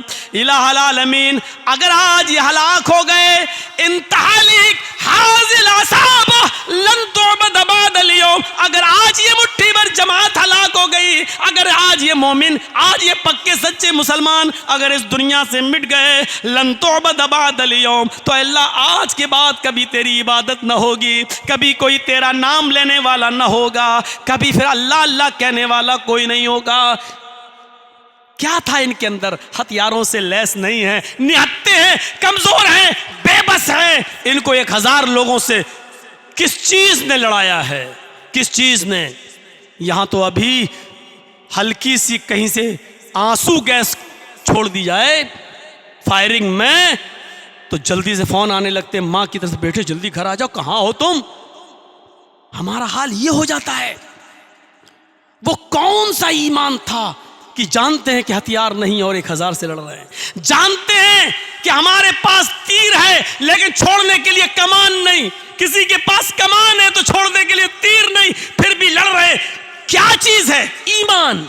ईमान नहीं है उनके अंदर, उन्हें 1000 का डर। चलाओ तीर जितना, इधर आओ सितमगर, हुनर आजमाए तो तीर आजमा हम जिगर आजमाए, ये जवाब दे रहे थे साहबा किराम। और फिर नतीजा ये निकला, जो ईमानी ताकत से लड़ रहे थे वही जबर हुए और जो गैर ईमानी ताकत से लड़ रहे थे वो जेर हुए। और यही 313 1000 पर गालिब आए, 1000 पर गालिब आए। मेरे भाइयों ये कौन सा तसव्वुर था? है ईमान हमारे अंदर? है। तकरीर 1 घंटा नहीं 2 घंटा हो, 2 घंटा नहीं 3 घंटा हो, लेकिन हमें फजर की बात करना वही है जो हम करते चले आ रहे हैं। ये ईमान का तसव्वुर है हमारे यहाँ।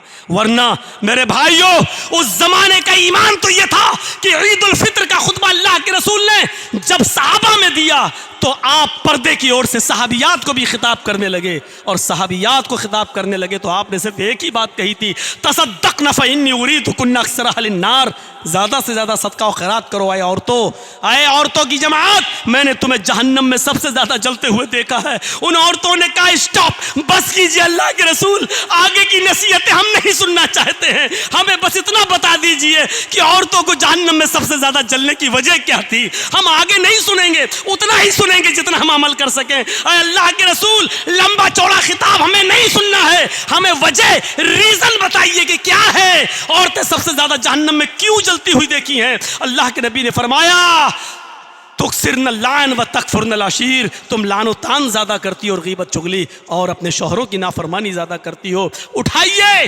किताबुल ईमान मिशकात का और देखिए बुखारी मुस्लिम के हवाले से इस हदीस, क्या पूरा खुतबा उसके अंदर दर्ज है। सिर्फ अल्लाह के रसूल ने पूरे खुतबे में एक ही नसीहत की थी, तुम ज़्यादा से ज़्यादा सदका और खैरात करो क्योंकि मैंने जहन्नम में तुम्हें सबसे ज़्यादा जलते हुए देखा। व आखिरु दावाना अल्हम्दुलिल्लाहि रब्बिल आलमीन, हो गई तकरीर। वहाँ ये ईमान था, यहाँ यह 2 घंटे 3 घंटे। बोलिए साहब, आज़ादी है हमारे, मैं जानता हूं कि हमारे मोहतरम ने हमें आज़ादी दी है, हमारे मक्की साहब ने कहा कि अब कोई टाइम की पाबंदी नहीं है, जाइए, लेकिन मैं क्या करूं कि घर से फ़ोन आ गया है, मेरे अब्बू अभी लखनऊ के हॉस्पिटल में एडमिट हो गए, मुझे अभी निकलना है। तो मेरे भाइयों, आज़ादी है मोहतरम की तरफ से, मुझे हमारे जुनैद मक्की हफिज़हुल्लाह की तरफ से, लेकिन मैं आपके ईमान का जायज़ा लेना चाहता हूँ। ये शौक़ है हमारे अंदर कि ज़्यादा से ज़्यादा सुने, लेकिन हमारे अंदर यह भी है कि हम करना वही है जो हम करते चले आ रहे हैं। हम फजर के बाद अपनी रविश पर रहेंगे। मुझे बताइए कि 2 घंटे की तकरीर ज़्यादा बेहतर है जिस पर अमल ना किया जाए, या वो एक नसीहत कि अल्लाह के रसूल बस पहले हम इस पे अमल करेंगे, बाद में हम दूसरी बात सुनेंगे। नबी अकरम का पूरी ज़िंदगी का सबसे लंबा खुतबा अगर कोई था तो हज्जतुल विदा का खुतबा था। 1,44,000 सहाबा की मौजूदगी में। आज तो माइक खराब हो जाए तो मौलाना जर्जी सेंट के चले जाएंगे, हटो तुम्हारी मस्जिद में माइक नहीं था, सही कैसे बोले। 1,44,000 के मजमे में बगैर माइक के अल्लाह के रसूल ने तकरीर की थी। उन ऐसे खतीबों को और ऐसे उलमा को इबरत हासिल करना चाहिए। इबरत मेरे प्यारे साथियों, 1,44,000 का मजमा, लेकिन वो खुतबा भी अगर मौलाना जर्जीस अपने अंदाज में उस खुतबे को पेश करके अगर बयान कर दे तो 15 से 20 मिनट में अपनी बात पूरी कर देगा वो पूरा। यानी वो खुतबा भी 15 से 20 मिनट से ज़्यादा का नहीं था, ये ज़िंदगी का सबसे लंबा खुतबा था। खुतबों से, तकरीरों से इस्लाम नहीं फैला है।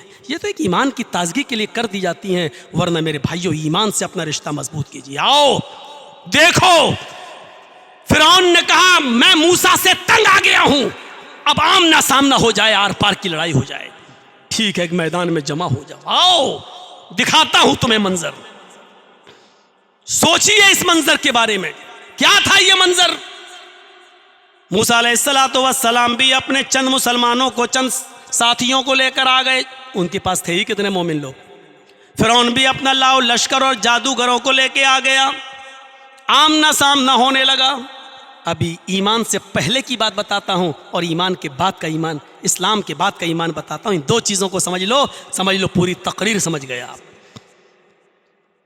फिरौन ने कहा जादूगरों ऐसी चीज आज दिखाओ कि मूसा और मूसा की फौज भाग जाए, डर जाए, हम गालिब आ जाएं। जादूगरों ने कहा बहुत आसान, आज मूसा भी डरेगा, मूसा की कौम भी भागेगी। कहा ठीक है, आज शिकस्त नहीं होनी चाहिए, फिरौन ने कहा। लेकिन जादूगरों ने क्या कहा फिरौन से, सरदार हमारे रब, आप गालिब रहेंगे, आप जीतेंगे, ये मेरा वादा है, लेकिन हमारा भी कुछ मुतालबा है। क्या? अच्छा ये बताइए कि अगर हम अपना तिलस्म दिखाएं, अपना जादू दिखाएं, मूसा और मूसा की कौम भाग जाए तो हमारा इनाम क्या होगा। देखिए, जब ईमान किसी के अंदर नहीं होता तो ईमान की तरफ लालच, हमारा इनाम क्या होगा, आप हमें क्या देंगे। कुरान कहता है कि जादूगरों ने फिरौन से कहा इन्ना लना लाअजरन इन कुन्ना नहनुल गालिबीन, अगर हम गालिब आ गए मूसा पर और मूसा की कौम पर तो हमें आप अजर क्या देंगे, हमें आप बदला क्या देंगे, हमें इनाम क्या देंगे। ये है इनाम के लालच में कोई काम करना, ये है गैर ईमानी फितरत। तो फिरौन भी जानता था कि इनको लालच नहीं देंगे तो क्या होगा, ये भाग जाएंगे, नहीं दिखाएंगे। तो फिरौन ने जानते क्या कहा, व इन्नकुम लमिनल मुकर्रबीन, इनाम की बात पूछते हो तो मेरी कैबिनेट में शामिल हो जाओगे। सही तर्जमा, हम तुम्हें अपना मुकर्रब बना लेंगे, हम अपने पास बिठाएंगे, हम अपने कैबिनेट में, अपने मशावरती कमेटी में हम तुम्हें शामिल करेंगे, जो भी काम करेंगे तुमसे पूछ कर करेंगे। कितना बड़ा भाई, कोई चीफ मिनिस्टर मौलाना जर्जीस को अपना करीबी बना ले तो हमारी तो 5 उंगली घी में है कि नहीं। कोई प्राइम मिनिस्टर अगर मुझे अपना सलाहकार बना ले, अपने पास रखने लगे तो हमारी तो 5 उंगली घी में है कि नहीं। अब इनाम का लालच, अपना करीबी बना लेगा फिरौन, उठना बैठना लेटना सोना जंग, फिर तो हमारे पास कमी किस चीज की। व इन्नकुम लमिनल मुकर्रबीन, तुम हमारे मुकर्रब हो जाओगे, हमारे कैबिनेट में शामिल कर लिए जाओगे, हमारे मिनिस्टर हमारे वजीर बन जाओगे, जो भी काम करेंगे हम तुमसे पूछ के करेंगे, जो चाहते हो तुम्हें मिलेगा। ठीक, मुआहिदा हो गया, मुआहिदा हो गया। फिरौन ने कहा चलो जल्दी भगाओ इनको। अब देखिए क्या होता है, आए है वो चीज देखिए। जादूगरों ने अपनी रस्सियां फेंकी, 50 बार सुन चुके होंगे ये वाकया मस्जिद के खतीबों से, लेकिन सुनिए हम जो चीज बताना चाहते हैं उस पर हम आपको लाना चाह रहे हैं। फिरौन के जादूगरों ने जब रस्सियां फेंकी तो वो सांप बनकर रेंगने लगे, हालांकि वो सांप नहीं थे। फिरौन मूसा को और मूसा के साथियों को वो दिख रहे थे। आप जब तक चाय देंगे वो गुफ्तगू होगी, होना ये चाहिए तकरीर के बाद बाहर चाय का निज़ाम है, पी के जाएं। यहाँ आप देंगे तो ईमान पे तकरीर, और फिर देखिए आप ये होना था। वो बोल रही है, वो आवाज़ यहाँ तक आ रही है और थोड़ा सा डिस्टर्ब हो जाता है तो मामला गड़बड़ हो जाता है। तो सुनिए मेरे भाइयों, क्या कहा था? ठीक है, तिलसम जादू, उनको रस्सियां दिखाने लगे, हालांकि वो थी नहीं सांप, लेकिन सांप दिखने लगे। मूसा भी डरने लगे, कुरान कहता मूसा भी डरने लगे, इधर उधर हटने लगे। अल्लाह ने कहा ला तखफ या मूसा, मूसा डरने की जरूरत नहीं है, मत डरो। जिनको तुम सांप समझ रहे हो ओरिजिनलिटी में हकीकत में ये सांप नहीं है, ये आंखों पर इसने वो डाल दिया है, आंखों को बंद कर दिया, हमें सांप लग रहा है लेकिन है नहीं। कभी कभी जादूगरों को आपने देखा होगा, मिट्टी उठाएगा लाठी को रुपया बन गया, आपने देखा होगा। जादूगर आते होंगे हमारे आपके यहाँ, मिट्टी उठाएंगे, देखो ऐसे मारेगा लाठी, ऊपर घुमाएगा, रुपया बन गया। अरे उल्लू, वो बेवकूफ़ बना रहा है। जब मिट्टी का तू रुपया बना लेता है तो फिर आधे घंटे के बाद फिर कटोरा लेके उन्हीं लोगों के सामने 2-2 रुपए की भीख क्यों मांग रहा है? इसका मतलब यह है कि उसने हमारी आंखों पर गिरफ्त कर ली। हमें दिखाई दे रहा है लेकिन वो कहीं छुपा हुआ होता है, हमें दिखता नहीं है। ऐसा होता है, ऐसे किया तो वो ऊपर आ गया, हमको नजर नहीं आता, लेकिन वो है। मूसा डरो नहीं, जो तुमको सांप लग रहा है वो सांप है नहीं। तुम्हारे हाथ में जो लाठी है, मारो जमीन पर, अलक़ि आसाक, जो लाठी जो आसा है उसको जमीन पर मारो।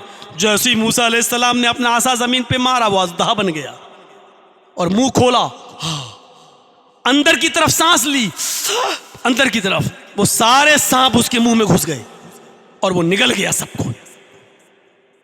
जादूगरों को यहीं से हैबत हो गई, वो समझ गए हमने जो दिखाया है वो तिलसम है, हमने जो दिखाया है वो नकली चीज है, हमने जो दिखाया है वो एक फजूल चीज है, और मूसा ने जो अभी करतब दिखाया है वो जादू नहीं है, वो अल्लाह की तरफ से दी हुई निशानी है। समझ गए कि अगर अब हमने कुछ भी दिखाया तो अब कुछ हम कामयाब होने वाले नहीं है। जब फिरौन के जादूगरों ने समझ लिया कि हमारी नकली चीज जाहिर हो गई और मूसा ने जो दिखाया वही ओरिजिनलिटी है, वो हकीकत है, तो उसी वक्त वो सब की सब चीख पड़े। सुनिए उनकी आवाज, जादूगर क्या चीखते हैं? आमन्ना बिरब्बिल आलमीन रब्बि मूसा व हारून। मूसा तुमने जो चीज दिखाई वो अल्लाह की तरफ से वाज़े निशानी है। इस निशानी को देखने के बाद हम रब्बुल आलमीन पर ईमान लाए। अब सवाल पैदा था कि रब्बुल आलमीन तो ये भी अपने आप को कहता था, फिरौन अना रब्बुकुमुल आला, मैं तुम्हारा सबसे बड़ा रब हूं। तो फिरौन कहने लगा क्या हमारे ऊपर ईमान लाए, हमारे ऊपर? तो फौरन जादूगरों ने क्या कहा, नहीं, रब्बे मूसा व हारून, हम उस रब पर ईमान लाए जो मूसा का भी रब है, जो हारून का, क्योंकि मूसा और हारून ये दोनों तुझे अपना रब नहीं मानते। हम उस रब पर ईमान लाए जो दोनों जहान का पालनहार है, जो मूसा का रब है और हारून का रब है। मामला बदल गया। अब आपने जादूगरों की 2 हैसियतें देख ली, ईमान लाने से पहले उनकी हैसियत देख ली और अब ईमान लाए, अब ईमान लाने के बाद की हैसियत दिखा रहा हूं। जब ईमान आ गया तब उनके अंदर ताकत क्या आई, अब देखिए वो चीज दिखाना चाहता हूं। फिरौन ने कहा तुम बदल गए, तुम चेंज हो गए, हमारे हुक्म के बगैर, हमारी इजाजत के बगैर तुम बहुत गलत कर रहे हो, पलट आओ हमारी तरफ। कहा नहीं, ओरिजिनलिटी देखने के बाद पलटने का सवाल ही पैदा नहीं होता। फिरौन का पूरा लश्कर खड़ा है, ये चंद जादूगर जो ईमान लाए अब लाओ लश्कर से नहीं डर रहे हैं, फिरौन के जालिम सिपाहियों से नहीं डर रहे हैं, ईमान पैदा हो गया इनके अंदर। अब क्या कह रहे हैं, नहीं अब हम ईमान ला चुके, हम नहीं पलट सकते हैं। जानते हो फिरौन ने क्या कहा? पलट जाओ। क्या कहा? लन्नो सिरका अला मा जाअना मिनल बय्यिनात वल्लज़ी फतरना लन्नो सिरका। अब हम आपको हरगिज तरजीह नहीं दे सकते हैं उस निशानी के आ जाने के बाद जो हमारे रब की तरफ से वाज़ेह तौर पर जाहिर हो गई। मा जाअना मिनल बय्यिनात, अल्लाह की तरफ से वाज़ेह निशानी आ जाने के बाद, ओरिजिनलिटी देखने के बाद, अल्लाह की कुदरत देखने के बाद, मूसा अलैहिस्सलातु वस्सलाम की करामत देखने के बाद, अल्लाह की तरफ से ये चीज़ देख लेने के बाद अब हम ईमान से पलट जाएं, ये नहीं हो सकता है। इसके जवाब में जानते हो फिरौन ने क्या कहा? वो चीज़ देख लीजिए और ईमान पैदा कर लीजिए अपने अंदर। फिरौन ने क्या कहा? नहीं ईमान लाओगे, नहीं ईमान से बाज आओगे, नहीं मुझे रब मानोगे? कहा नहीं, तो सुनो हम तुम्हारा क्या करेंगे। कहा क्या करोगे? कहा लउक़त्तिअन्ना अयदियकुम वअरजुलकुम मिन खिलाफ थुम्मा लउसल्लिबन्नकुम अजमईन। कुरान की आयत पर गौर कीजिए।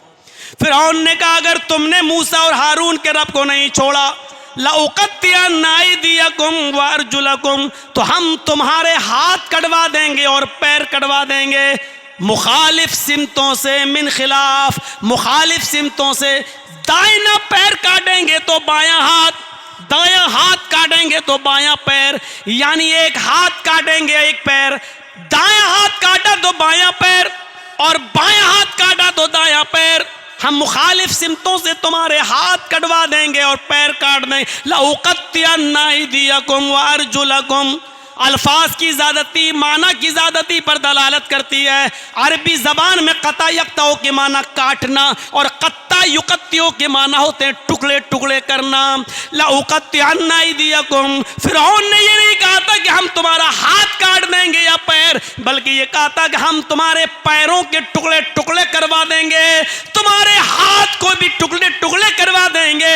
हम उसको अपनी ज़बान में कह सकते हैं मुखालिफ सिमतों से हाथ और पैर कटवा कर हम उसके कीमा कीमा कर देंगे, उस हाथ और पैर को हम बोटी बोटी कर देंगे। इतना ही नहीं, जब तुम तड़पने लगोगे इस जमीन के ऊपर तड़पोगे, थुम्मा लउसल्लिबन्नकुम अजमईन, फिर तुम्हारे कटे हुए हाथ और पैर के साथ तुम्हारी गर्दन में फांसी का फंदा डालकर तुम्हें हम सूली पे लटका देंगे, फांसी दे देंगे, सूली पे लटका देंगे।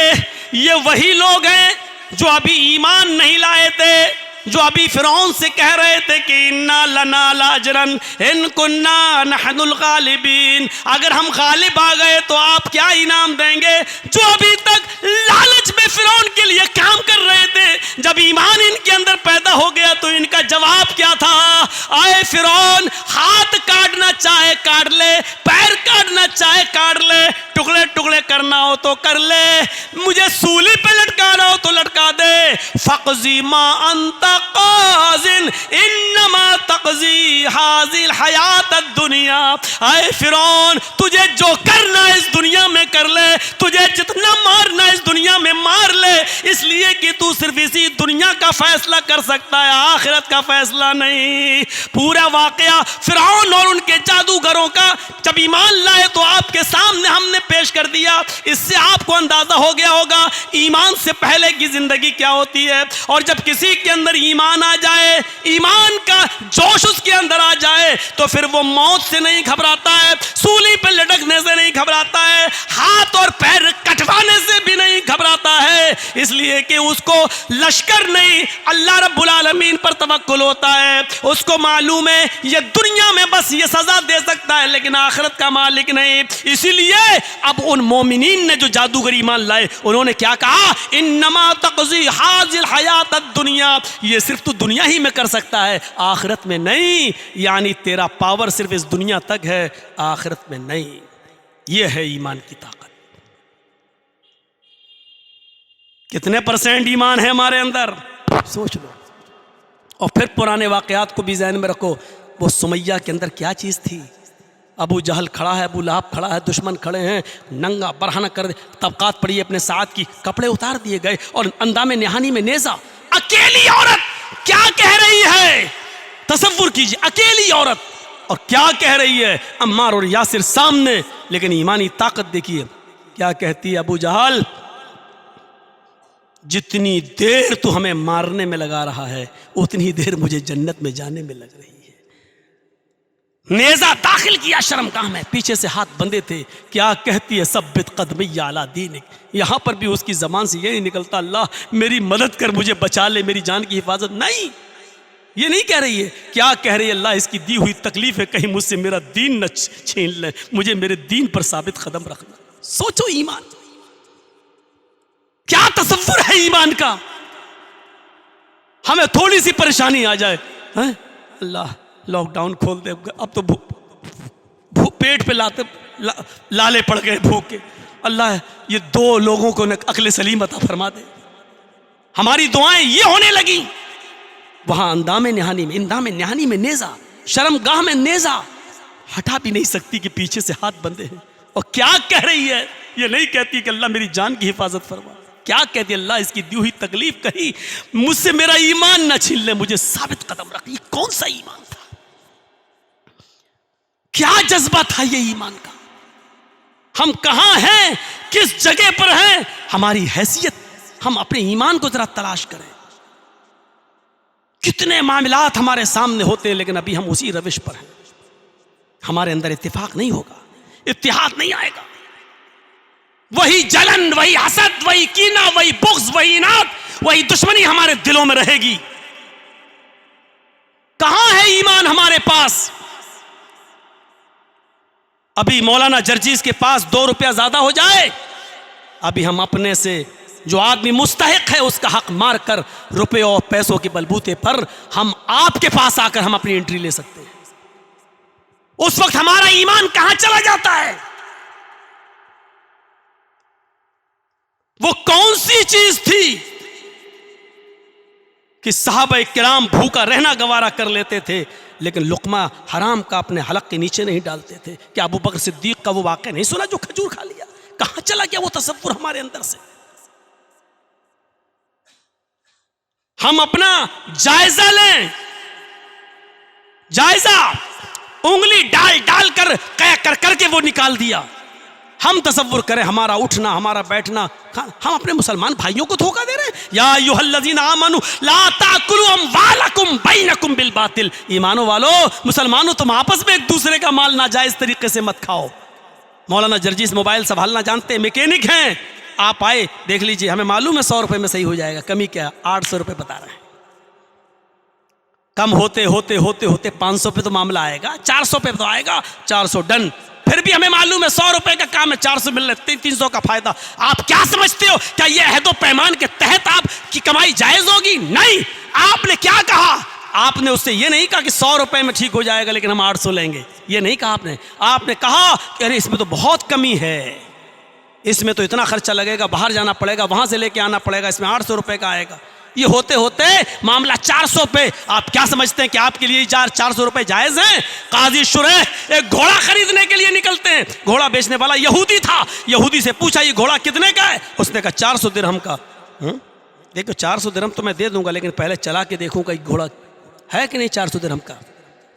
काजी शुरैह ने जब उस घोड़े को चला के देखा तो लौट के आए, कहने लगे क्या किसी मजबूरी में तुम घोड़ा बेच रहे हो? उसने कहा काजी साहब आपको इससे क्या मतलब है, 400 दिरहम है, लेना हो तो लो, नहीं जाओ।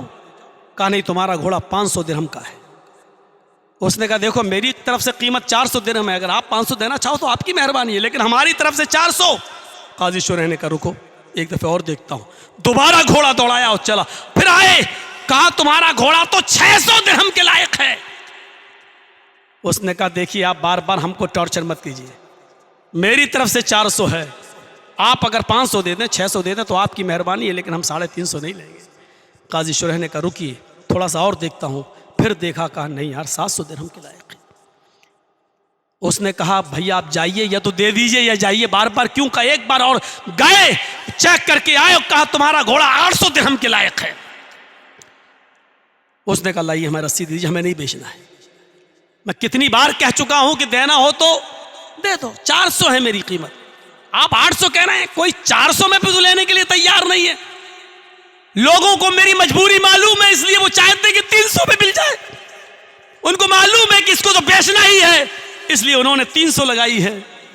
हमने 400 रखी है क्योंकि मुझे जरूरत 400 दिरहम की है। काजी शुरैह ने उसको 800 दिरहम दी और घोड़ा ले लिया। हमारे यहां तसव्वुर क्या है, उस लड़के की माँ बीमार है, बाप को कैंसर है या माँ को कैंसर है, उसकी एक ज़मीन पड़ी हुई है, उस ज़मीन की कीमत है 5 लाख। वो बेचेगा क्योंकि उसको अपनी माँ का इलाज कराने के लिए और कोई रास्ता नहीं है। अब हम पड़ोसी हैं, हमारी नज़र क्या है, 5 लाख की ज़मीन है उसकी, लेकिन मजबूरी में बेचेगा अपनी माँ का इलाज करने के लिए। हम 4 में ले लेंगे, हम 3.5 में लेंगे, 3 में लेंगे। और वो आदमी अपनी माँ का इलाज करने के लिए कहता साहब तुम तो जानते हो 5 लाख, हाँ कौन लेगा, कोरोना में बहुत ढीला चल रहा है मार्केट, नहीं नहीं नहीं, अरे जाओ जो ले ले। उसको मालूम है कि कोई और लेगा नहीं और इसके पड़ोस की ज़मीन हम ही ले सकते हैं। और फिर 5 लाख की ज़मीन को 3.5 में या 4 में वो बेच देता है बेचारा, मजबूरी में। क्या ये नाजायज़ तरीके से माल खाना नहीं हुआ, किसी की मजबूरी का फ़ायदा उठाना?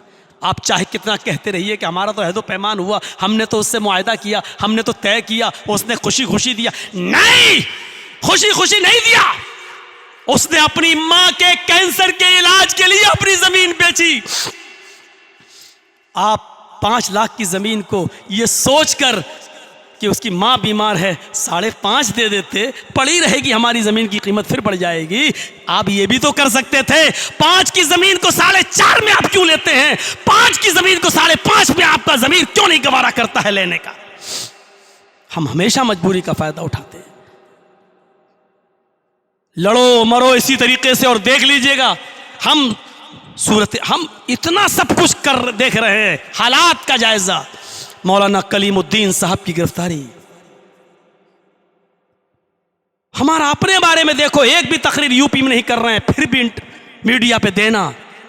सारे प्रोग्राम मेरे बंगाल में हो रहे हैं, फिर भी जी हिंदुस्तान और इंडिया टीवी पर बार बार हमको दिखाना।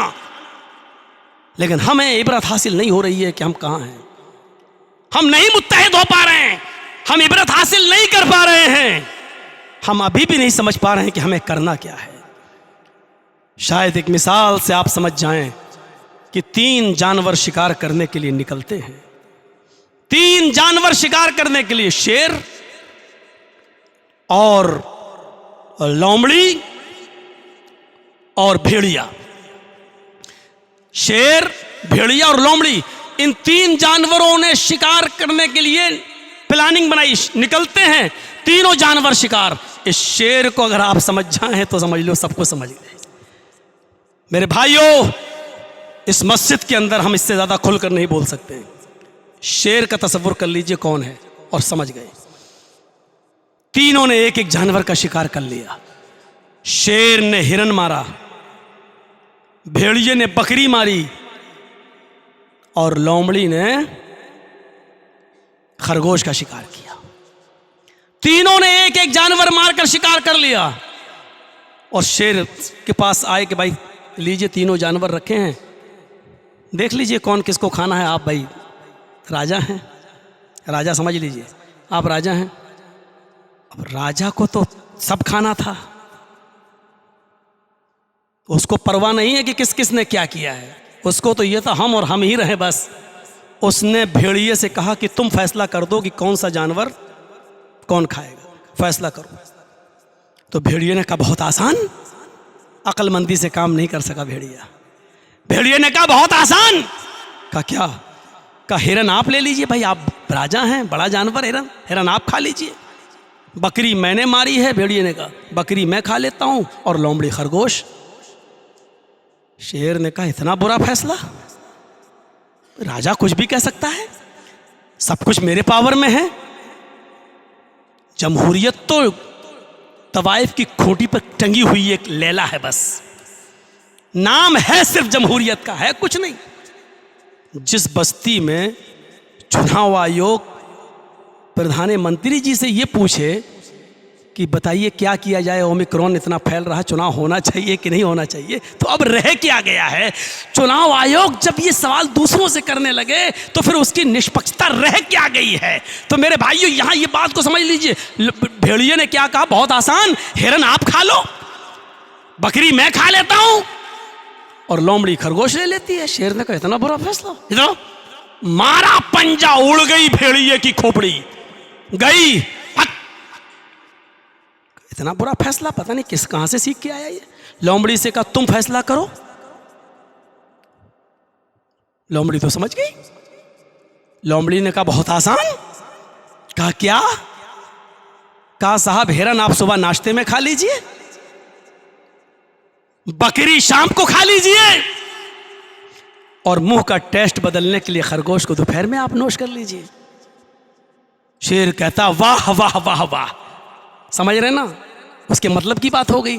जो उसके मतलब की बात कर ले वो चाहे अनपढ़ हो, पद्मश्री उसको मिल जाएगा, अवार्ड उसको मिल जाएगा। जो उसके मतलब की बात अगर हो जाए शेर के, तो शेर को समझ गए तो पूरी तकरीर समझ गए।